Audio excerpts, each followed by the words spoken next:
in the first evening out from New York, the passengers on a small ship saw strange lights in the sky. The lights grew brighter and more defined over the next few days, moving across the sky in a narrow band. Pritlow, a linguist with a soft voice, pointed out the peculiarities of the lights to the narrator. As the ship approached the lights, they became clearer and more vibrant, appearing like long rods of hot metal. The passengers were curious, but not worried, except for Pritlow, who seemed fascinated. On the fourth night, the ship ran into a storm, and the lights were directly overhead. They seemed immovable and had a rotundity, like physical objects in the sky. Pritlow noted that they didn't change position with the stars and appeared to be turning slowly. The narrator felt a sense of impending importance. As the storm raged on, the ship creaked and trembled, and the passengers gathered on deck. A brilliant bluish light filled the sky, and the ship seemed to be charged with electricity. The lights blazed above, and the ocean surged about the ship with a strange lightness. After an hour, the sea grew quieter, and the lights dimmed. The passengers were left shaken but exhilarated. The next morning, the narrator joined the captain at breakfast, who appeared haggard and sleepless. The captain was lost in thought, trying to make sense of the strange events. On a voyage, I met Pritlow, a scientist, who was also a fellow watcher of strange events. Our ship encountered a mysterious phenomenon, a bright light in the sky connected to a storm. The captain was puzzled, and Pritlow was skeptical. The radio stopped working, and the ship's electrical equipment was disturbed. The sun disappeared, leaving only daylight, and the stars were unfamiliar constellations. Pritlow and I investigated with Captain Weeks, trying to find explanations. The captain was worried, and his officers were helpless. Pritlow found nothing, and I was stunned by the sun's disappearance. We checked the clocks, but they were correct. We wondered if we had entered the Arctic region or if it was a mirage, but Pritlow pointed out the lack of shadows.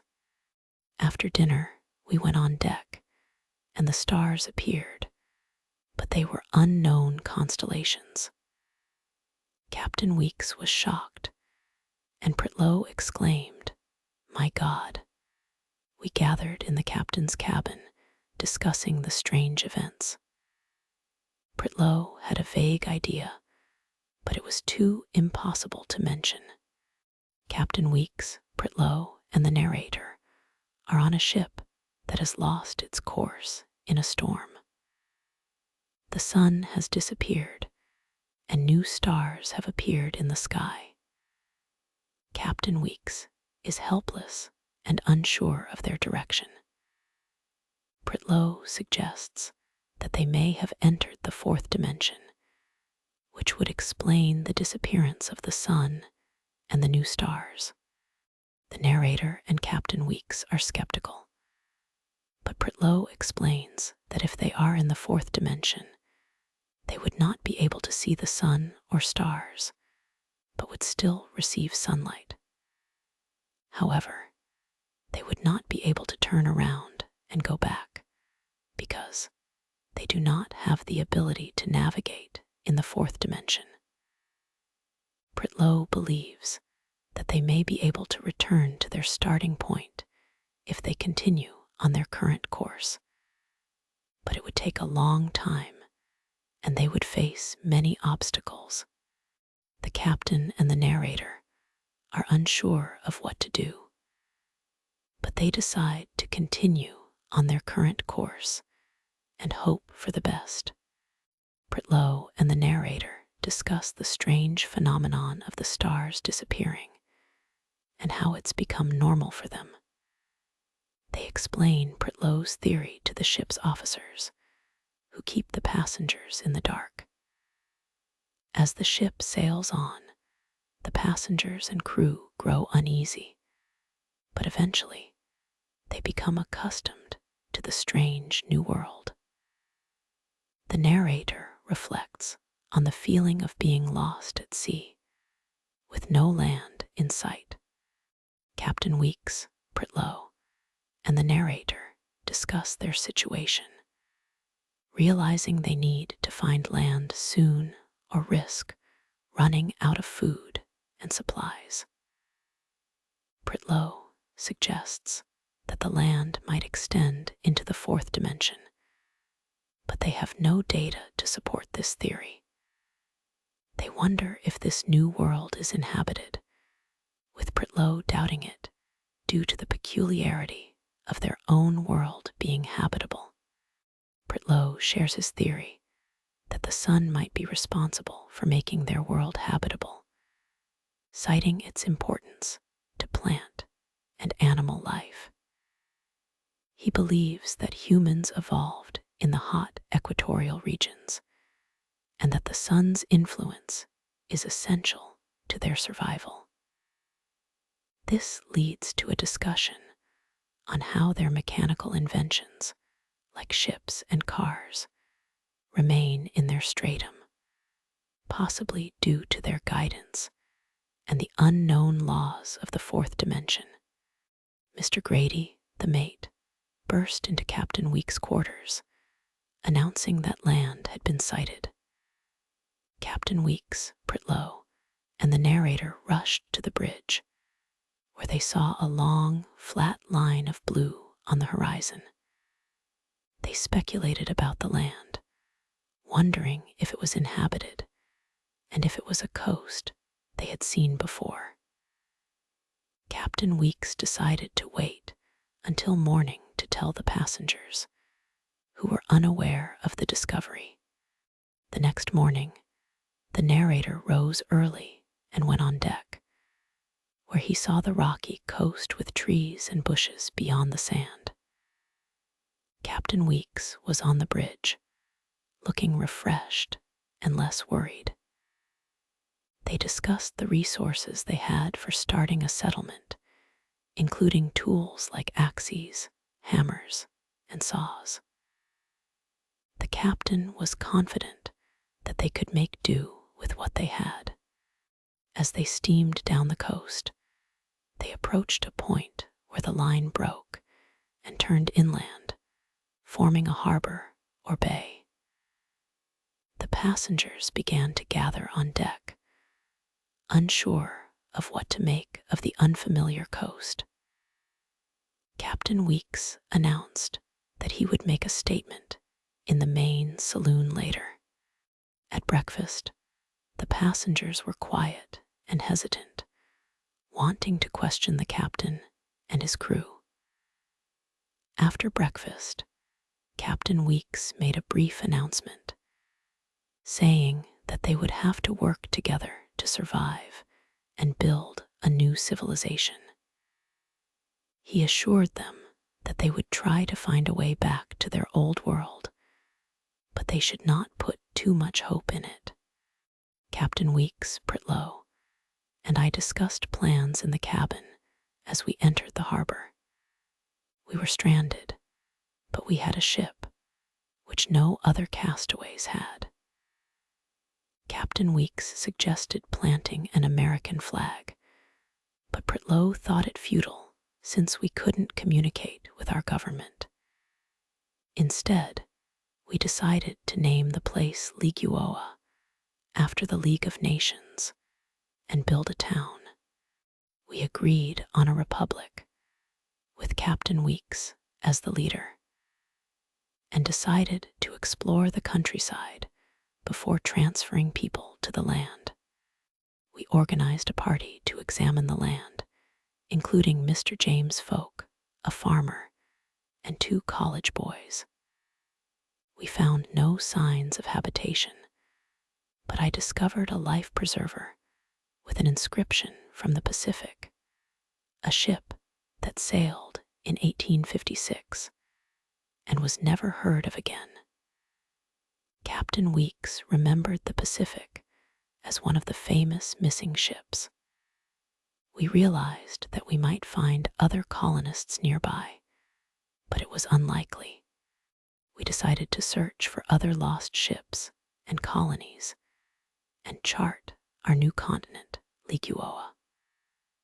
Our bay was already named Jamestown Bay, after the first English colony in America.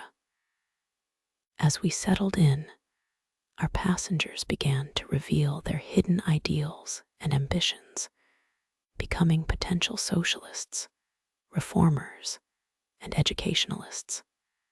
In Virginia and New England, early English settlers had envisioned a new civilization. Similarly, our colonists at Jamestown aimed to build a new society. However, they realized that a new land doesn't guarantee a new civilization, as people carry their old ways with them. Pritlow, a scientist, wanted a civilization based on scientific principles. As an architect, I designed a city for future expansion. John Beeley and Charles Newton, a lawyer and financier, respectively, believed in government ownership of business. Francis Wilson, a young diplomat, envisioned a world state without barriers.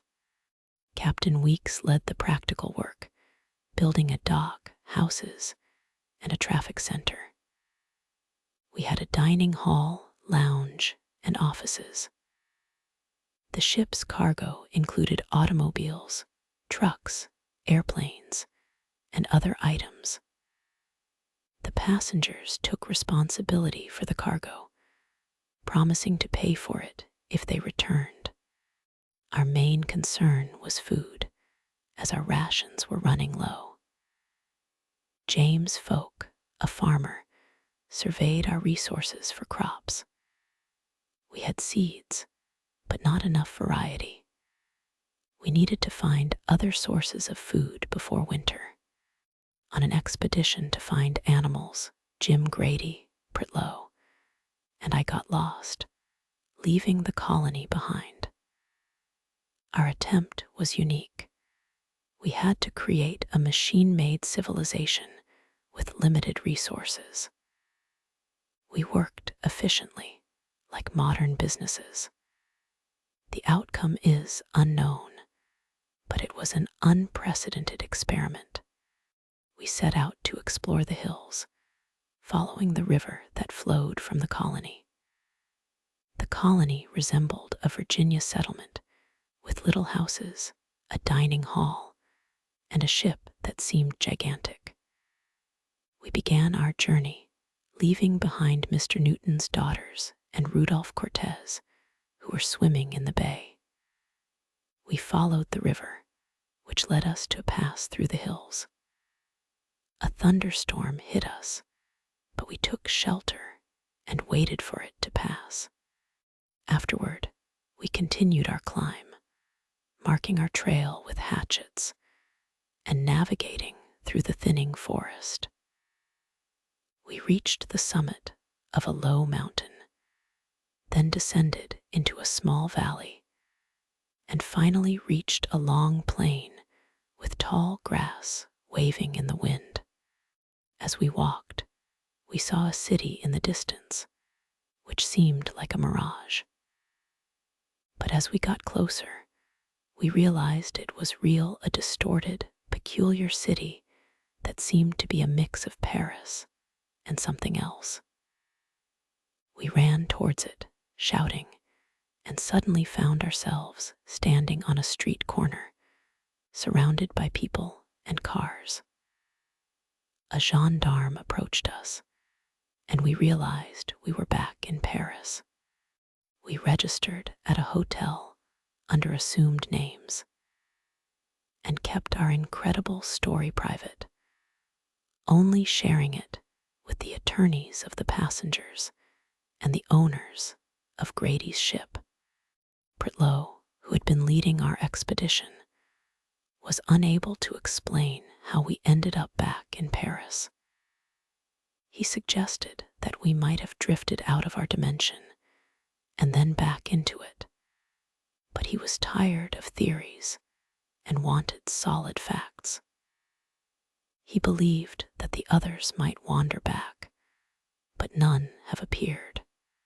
Standing on a street corner, surrounded by crowds, we realized it was too late to turn back. Pritlow became obsessed with finding a way back to our stranded colony, poring over physics and experimenting with complex instruments. I received rare letters from him detailing his progress, but I'm skeptical it'll work.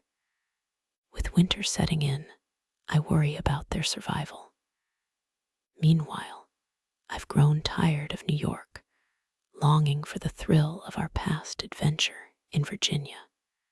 If Pritlow succeeds, I'll join him, eager to return to the peaceful, serene landscape of our former home.